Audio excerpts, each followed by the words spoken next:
This morning, we've got a report for you about a major victory for religious liberty. Last June, we told you the story of Navy Chaplain Wes Motter, who was ousted by his commanding officer for being intolerant based on the commanding officer's beliefs about and opinions regarding what the chaplain said regarding same-sex couples and premarital sex. But after months of uncertainty, the Navy has decided Chaplain Motter can keep his job. And here for his first interview following this victory is Chaplain Lieutenant Commander Wes Motter, along with Kelly Shackelford, the president of the Liberty Institute. Good morning to both of you.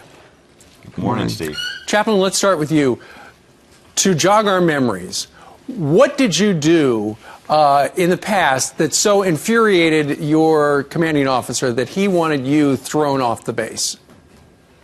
I shared some biblical viewpoints on faith and marriage and the traditional viewpoint that marriage brings. Like what? Well, that, from my perspective, when I'm asked a question about homosexuality, I'm going to give a biblical viewpoint in accordance with my ordaining church, the Assemblies of God. Okay. I would imagine, Chaplain, and I'm not exactly sure how it works in the Navy when you go to a chaplain, but if you're going to a chaplain, isn't the person asking for your religious point of view? That is true, Steve. And, if I feel that that person is not benefiting, then I'm obligated, working in a diverse, pluralistic environment, to get that individual the help that they need. Okay. So Kelly, his commanding officer wanted him fired, essentially. You guys stepped in. What'd you do? Well, we immediately, we have on staff, a guy who was a JAG for almost 10 years, taught at the Naval Academy, understands the law and the military, and so we followed the procedures to get this overturned. And unfortunately, the first few appeals, this wasn't overturned, and it was only at the very last stage that we've got the great victory we've got here. And fortunately, the Navy came through at the end. They reversed all this. Because this is a violation of the law. I mean, we have laws that are real specific about chaplains being chaplains and not being able to be persecuted or punished because they're being a chaplain from their faith. This is exactly what we want chaplains to do. Sure.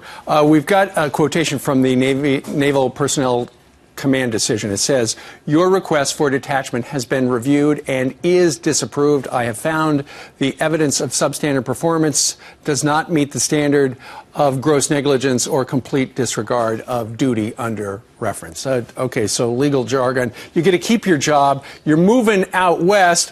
Chaplain, is this going to slow you down from giving your religious point of view when somebody comes in and says, "I need some help"? No, I don't believe so. I think that would be disingenuous. I need to do what God's called me to do, and I am very grateful to my Lord and Savior, Jesus Christ. And I'm grateful to my wife, Liberty Institute, Mike Berry, Kelly, and I am grateful to the Navy for them. I knew they'd always have my back. We were told, when we were young naval officers in the chaplaincy, take care of your people, and your people will take care of you. Indeed. Steve, I tell you, one of the things I hope everybody who's in the military, or maybe they know somebody in the military, we have religious liberty protection kits for those in the military. They can go to libertyinstitute.org and get that information for free.